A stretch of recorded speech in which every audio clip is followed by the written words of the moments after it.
Hello, welcome back to my channel. You're watching Morgan Eats, where I talk all about affordable, approachable, plant-based eating. And I want to chat with you about traveling. Now, I know more of us are starting to get out and about as think more people are being, that topic that's going on. We're taking that thing that, what I'm saying, we here, right? So if you're thinking or planning a trip and you're feeling safe and comfortable to do so, I want to help you figure out how the best ways to approach it on a vegan and or plant-based diet lifestyle, however you describe it. So if that sounds interesting to you, stay tuned.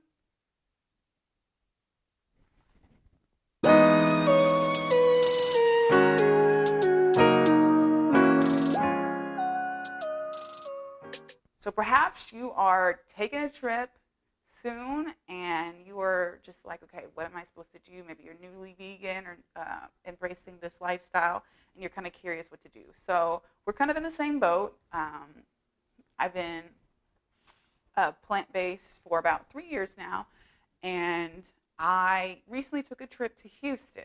And so I want to share with you the 3 tips that I use to help me travel while being on a plant-based diet and living a vegan lifestyle, right?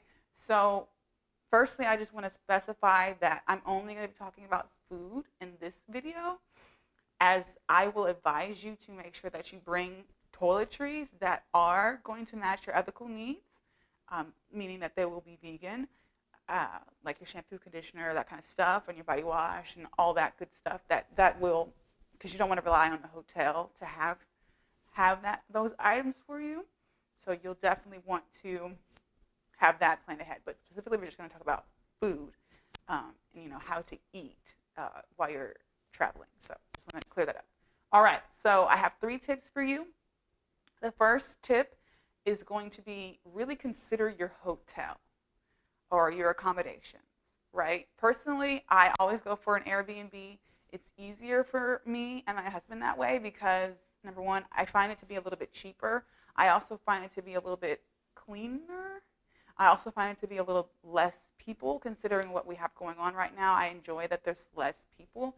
And also, just like I feel it's a better way to absorb the culture of the community or the city you're traveling to. You will be less of a tourist and more of a local kind of. You get the local experience. And I'm the weirdo foodie person that I have to go to their grocery store when I get to the spot. So I went to school out in Ohio, and as soon as I saw a Kroger in Houston where I had just visited, I was like, yo, I'm going there. So now that we are in this Airbnb, or you can do any of those companies that allow you to rent a home that has a kitchen, went in there and kind of stocked up. I was only there for like a weekend, but I went in there and stocked up enough so I would have breakfast and a dinner that I could stretch throughout the time there just in case I couldn't find food. So I would say that is like a part 2 of that tip about checking your accommodations, making sure that the accommodations do have some place where you can cook a meal in, even if it's just a microwavable meal. But having like a full kitchen is very beneficial to helping you. So, second tip, you're going to want to plan ahead. And I say this very broadly, so I'm going to kind of break down what I mean by when I say plan ahead. So when I know I'm going on a trip, the foodie in me is always like, okay, well, what am I going to eat? I don't even think about what am I going to do. I'm like, what am I going to eat first?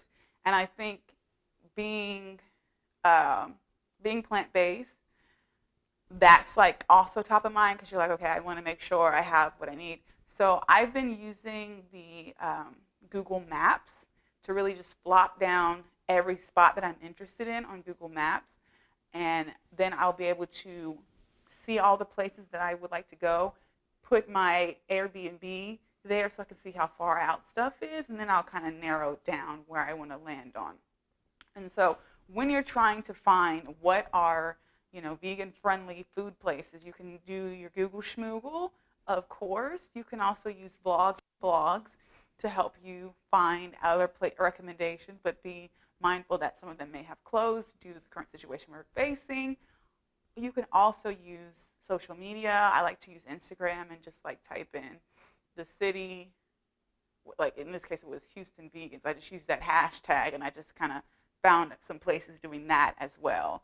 So that'll probably work for you in a major city if you're going to a major city. And then I also use an app called Happy Cow, which is pretty cool. And that specifically has, but you have to pay for it. But if you like didn't want to pay for it, this is, but that's like super easy. You can just boop, and then you just see everything.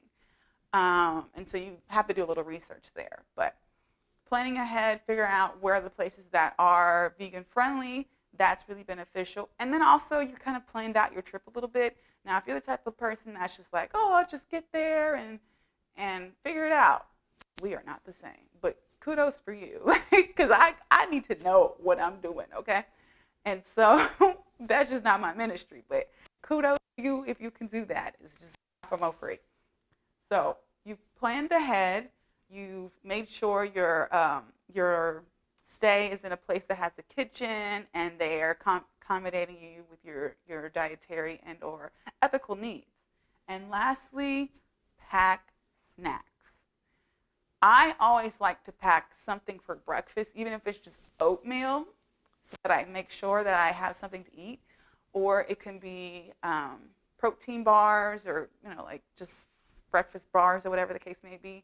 And then when I get there, when I've gone to the grocery store, I like to buy fresh fruit and, fresh stuff there too. So bringing snacks can help you when you just can't really find much to eat in the places. So that's really beneficial. I will say, when we were in the airport, we went to some place called Witch or something like that. If I'm wrong, you'll see the correct name right here. And we were like, okay, so maybe we can eat something here. And they actually had an avocado sandwich, but they also had a vegan patty that we could eat. So me and my husband just split it, and we got some chips or something to go along with it, or fries, I can't remember. So, but if we couldn't have found that option, then we could have had one of those granola bars to kind of hold us over until we got to a bigger airport that may have more options. So it just kind of just depends. So you just want to be prepared, because you just really never know. And when hunger strikes, for me, like, it takes full, like, precedence. You feel me? Okay, so I hope these tips have helped. Please let me know in the comments what you do when you're traveling. I'm starting to get back out there a little bit, so I'm definitely doing my research and knowing where I stay to just make sure that I am fully full when I go on vacation. All right, guys, until next time, I'll catch you next week with another fresh video. If you enjoyed this content, please make sure you subscribe, and you can share with a friend. Okay, see you next time. I wanted to show you some of the places I visited on my trip, so here you go. Thanks for watching.